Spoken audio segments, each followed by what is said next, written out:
Hi and welcome to the Staff Canteen 10th anniversary live show, take 2. Sorry, due to technical issues. I'm Cara, I'm the editor of the Staff Canteen, and today I'm putting founder Mark Morris in front of the camera at his house in Corfe. So, hello. To start with, Mark, happy 10th birthday. Yeah, thank you very much. Thank you very much to everybody that uses the Staff Canteen, all of the team at the Staff Canteen. It's been an incredible journey. It's been a journey where at times I've wanted to throw it off the edge of a cliff, where we've not known what to do with it. I wanted to do it here at home purely simply because this is where the Staff Canteen started. It started in the garage, which is behind me, or was behind me. And you know, the Staff Canteen is now grown to become the go-to place for chefs. It's an amazing community for chefs. Obviously we have lots of members of the website, but also we have a really big social media following, which is amazing. So talk us through getting your first 100,000, 10,000, 100,000. Talk us through that journey and what that's been like. So it was really important for us, first of all, was to focus on the members of the site. And you know, we used to be really excited because we grew by 1 member a day, which is crazy now when you think we're adding 2,000 a month. Social media is really new. It was around. It wasn't around when we first started. Well, Facebook was just there, but Twitter wasn't there. YouTube is a much different place than it is, and obviously Instagram and Snapchat are much more recent. Does that make you feel old? Older. But yeah, I guess the fact that we were kind of there before the social media channels were there meant we were early adopters to them because it was new technology and we were able to jump on board. We were a much smaller platform. We didn't have legacy products that, you know, perhaps tied us down. We would just be able to embrace social media channels straight away. And, you know, now we've got over 100,000 Facebook fans, 26,000 followers on Twitter. We've just got this from Google, which is recognition for 100,000 fans, followers on YouTube. Our YouTube channel does 1.2 million minutes of video every single month. So, you know, that's really amazing. And as I said, more recently, Snapchat, Instagram, which is the big thing now for us, as you know, clearly it's something that I started. How many when you started it? About 4,000. I think you're being very generous to yourself. And you know, you and your team have driven that now, and hopefully people watching can see some of the images that members have shared. Our Instagram channel now is predominantly images that members have shared on the Staff Canteen, and then we've shared them on our Instagram channel. So it's not content we're adding or other people are adding. It's what our members are adding, and hopefully there's some slides there of some of the members of the month. You know, the members are core to what we do, and celebrating a member every single month is really, really important to the Staff Canteen.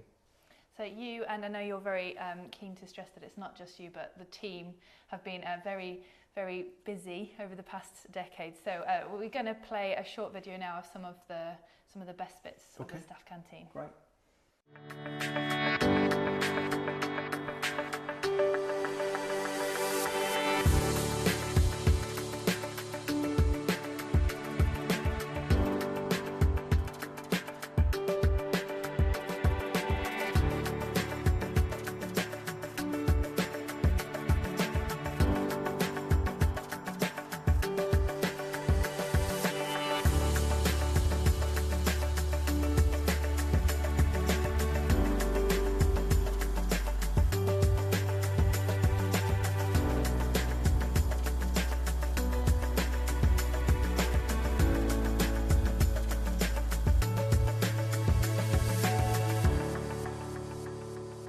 I'm sure that the followers who've been with you from the beginning, when it was a forum, to even just watching that video, then people will have seen the huge changes from the Staff Canteen over the past decade. But can you name some of your highlights from over the years?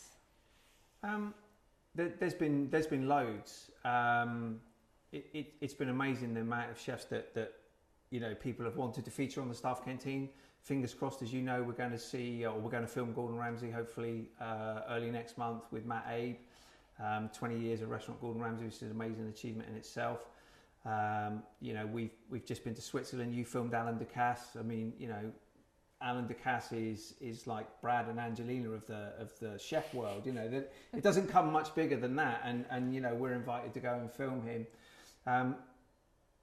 All of them have been amazing. I think probably what changed our journey with the featured chef was the opportunity to film René Redzepi in Noma. That was in 2011, 2012. He was and still is, the biggest chef on the planet, or one of the biggest chefs on the planet. But at the time, Noma was really forging the whole Nordic revolution. People hadn't really seen what René was doing and what Noma was about. A lot of chefs had gone over and said how amazing it was. And we dropped him an email, and luckily he came back and said he would love to do a video. And that I think that really changed people's perception of us, but also the chefs we were able to attract to that feature. And René now knows who you are. Clearly. We've got a short clip of that particular video, so let's just have a look at that now. My name is René Redzepi, and I'm the head chef of restaurant Noma. Our main objective and our main task here at Noma is to have the guests feel a sense of time, which is the seasonality, that what is on the plate is the gifts of nature right now. We don't do anything just for presentation. That comes second, I would say. What we do the most is that we do the flavor combination. The hunters and the foragers, those are the ones that dictate what's on the menu. Then we use our imagination in transforming it.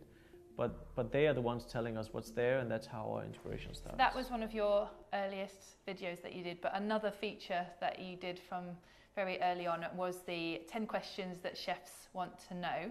So I went to speak to some of the chefs that you have filmed previously and asked them for 10 questions that they want to know about you. Great. So first one we've got is from Andre Garrett and Mark Birchall. If you had to read The Caterer or Restaurant Magazine, which one would you choose and why? So you're always telling me I'm old. So, I grew up with The Caterer. So for that reason, it would have to be The Caterer. Okay, that was quite an easy choice. Other than the world's greatest Paul Weller tribute act, what would you be and why? And that's from Aaron Mullis from Hand and Flowers. I'd be a failed rock and roll star. Okay. McDonald's or Michelin from Russell Bateman? It would be Michelin and then McDonald's to make sure I didn't go home hungry. Okay. Phil Thompson, Chaz or Dave, please explain that question for everybody who's not aware of that private joke. So I've always called Phil Chaz because he looks like Chaz out of Chaz and Dave. He's got the big beard and the Cockney accent, and he just needs a piano, and everyone could have knees up, and it would be Chaz and Dave. So that's why.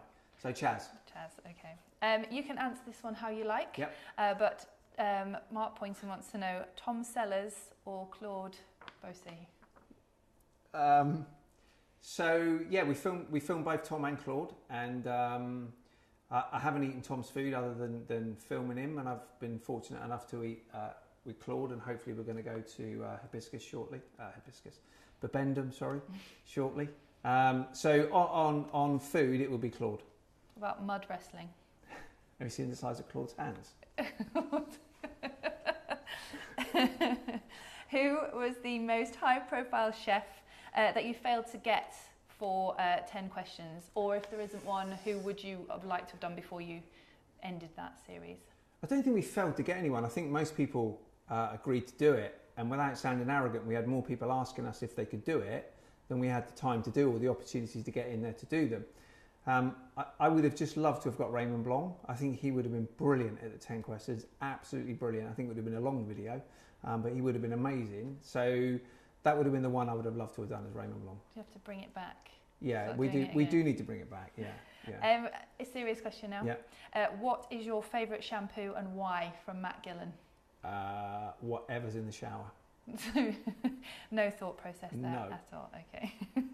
And who's your favourite and least favourite chef and why? From Kenny Atkinson. I don't have a favourite or a least favourite. I have places I prefer to eat, but I don't have a favourite or a least favourite chef. I think all of the chefs have been, really good. They've been great with their time. They've wanted to be a part of what we're trying to do. Even when we were much smaller, people kind of brought into where the Staff Canteen was trying to be. There's been some chefs that have been slightly more difficult to deal with than others, and some chefs who have been a little bit more rock and roll than others. Who are they? I have a no comment card for that one. But no, I don't have a favourite or a least favourite chef, no. That's very diplomatic. It's very true. And not actually answering the question. That's very true. Okay. If you could have one last meal with 1+1 of your choice between, would it be Stefan from Restaurant Magazine, or Amanda, formerly of Caterer? As a follower of Amanda Afia on Instagram, she probably eats out almost as much as you do, and it would be definitely Amanda, because hopefully she'd blag it and get it free, so I wouldn't have to pay. And you're tight. I am tight. Okay. Paul Weller or Liam Gallagher from Luke Tipping? Definitely Paul Weller, and if I was to choose one of the Gallaghers, it would be Noel. Okay. And I know I said it was 10 questions, but the lovely Mr. Atherton sent us a question. So, what is the inspiration behind your iconic hairdo? Because I don't have to wear a hat. Okay. Well, we've had, even just from that list, a huge amount of top chefs on the Staff Canteen over the years. And have you got any particular favourite chef videos or moments that you'd like to share with us? There's been loads. We always talked about doing an outtakes, and we never did. And I don't know if we've still got the clips or not, but Johnny Lake cut his thumb when we were filming a featured chef, so we had to try and shoot without getting this blue plaster in. I remember Andrew Fairley, one of the first ones we did, he walked up the steps of Glen Eagles and tripped over. So there's been loads of really funny moments, chefs saying things they shouldn't have said, and all sorts of things. But of course, the 10 questions series was really bloody funny in places. I think back to Tom Kerridge, and we went into the Hand and Flowers, 4 or 5 years ago, no longer than that. And we asked Tom, if you weren't a chef, what would you be? And he said, I'd either just be ending my professional football career or a professional bear wrestler. And, we did Sat around the same time as well. And Sat is always just so refreshingly uncensored and honest and just says what he wants. And, we asked him if he would do a 10 questions. He did a 10 questions, and it's probably one of the funniest ones we've done. Well, we have that video, so let's have a look at that now.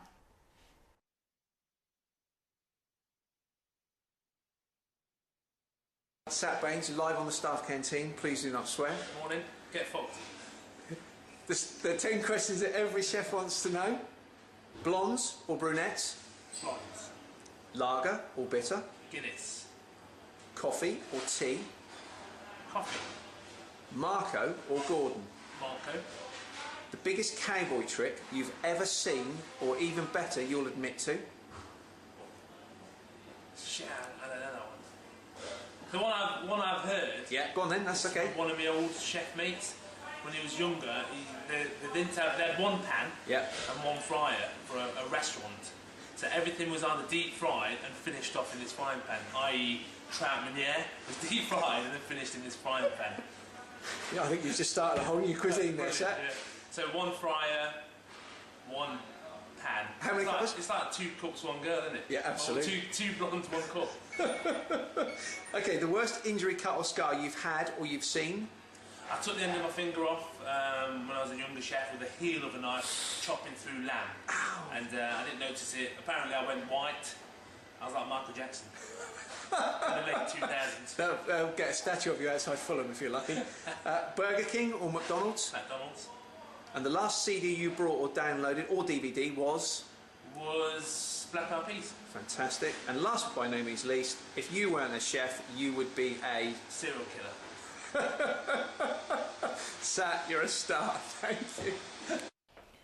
Is it strange to watch them back and see what they were like? I just love the fact that he would have been a serial killer if he hadn't been a chef, and he's happy to say that, and probably there's an element of truth in that.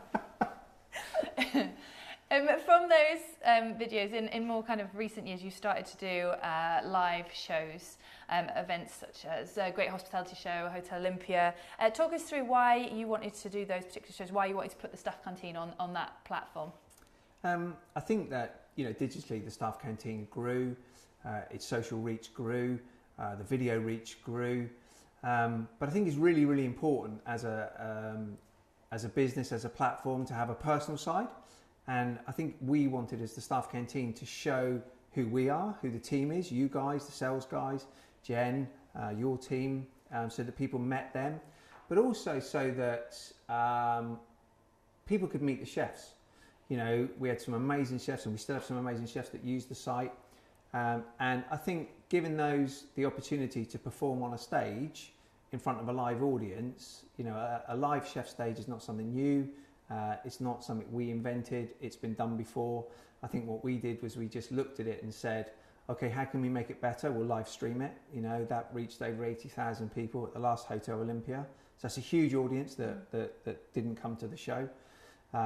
We also make sure that when the chefs are cooking, there's food going into the audience. Really simple thing, but you go to so many shows and you don't get to eat the food. I don't see the point of going to watch those great chefs and not being able to taste their food. And we give wine. And we give wine, yeah, of course, yeah. That's very important. We make it interactive, you know, and again, so simple, but so many shows I went to, the chef would do the thing and then go, you know, and just trying to get a Q&A going and it, you know, that I think is very important. So it's about showing faces behind the Staff Canteen, but also giving people the opportunity to perhaps meet chefs that they wouldn't always meet. You know, the queues to get a selfie with Tom Kerridge at the end of Staff Canteen Live, you know, they stretch literally on for hundreds of people. Yeah. So that's kind of what we wanted to do, and we want to evolve that, and Staff Canteen Live will evolve. And people get to see you do the same 4 jokes at every single show. The sponsors now deliver the punchline while I'm halfway through the joke. I'm sure anyone who follows the Staff Canteen will have seen some of our live shows, but we have got a clip anyway just to have a quick look at.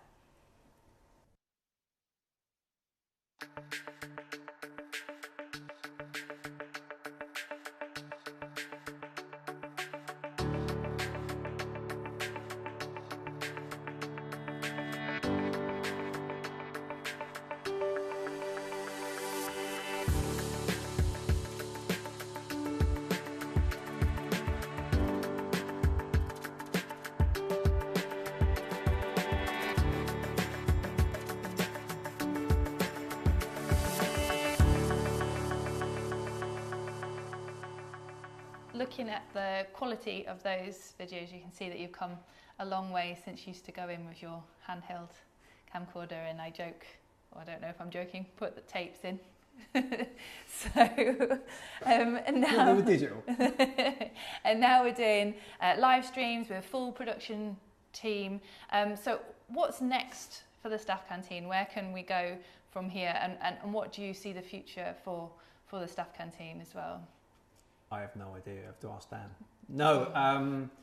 So I think that's clearly like everything. You know, we have to evolve. We have to move forward, and that is getting a stronger team. So we are bringing new people in, and there'll be some announcements shortly. We've got 2 new people joining us very shortly, and hopefully more. It'll be about developing the team. You others in the team. It'll be about developing the team, making the team stronger, making the team better. So that we as the Staff Canteen can become better.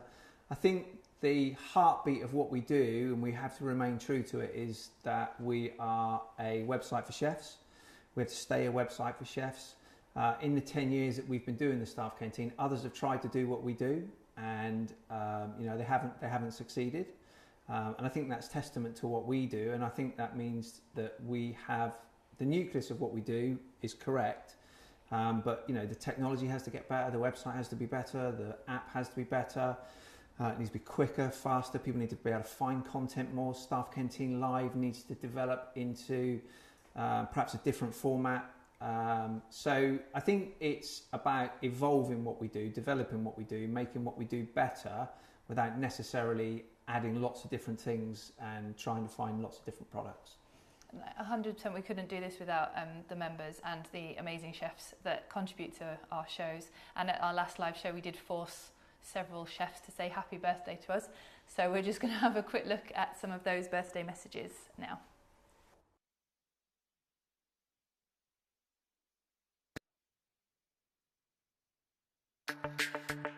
Happy 10th birthday, Staff Canteen. My name is Rolf Liegauf. I'm the executive chef for the Eco Restaurants in Switzerland. And I say happy 10th birthday to the Staff Canteen. So, Gareth Ward, Innisea Restaurant Rooms in Mid Wales. Happy 10th year anniversary, Staff Canteen. Wow, 10 years. Happy birthday all at Staff Canteen. Great work, keep it up. Happy 10th birthday, Staff Canteen. Lots of love, Pip Lacey from Iche. Some great chefs on that video, some upcoming talent as well as some amazing talent that's been around for a little bit longer. And I mentioned before that, you know, we couldn't do this without the members. They're not all Michelin star chefs. We go all the way across the industry. So what would you like to say to those thousands and thousands of people that use the Staff Canteen? Obviously, thank you. It's a very simple thing to say, but I genuinely mean it. You know, thousands of people visit that site. They add photos, they share, they talk about it. They come to the live shows. They come to our networking lunches. They answer our questions. They fill in our surveys. There are other media sites that add great content. I don't think they do it as well as we do, but they add great content. We have 64,000 members, and they are absolutely core, absolutely pivotal to what we do. Without those chefs, you know, then the Staff Canteen, you know, and without the team we have, the Staff Canteen isn't what it is. So to all of those members, all of the people that use us, all of the social followers we have, and to amazing team that we have, you know, thank you very, very much. And I think that's the perfect way to end it, is just to say thank you very much to everybody. Thank you, and if you watched the first one, hopefully that was better this time round. And sorry about the technical glitch. Thank you.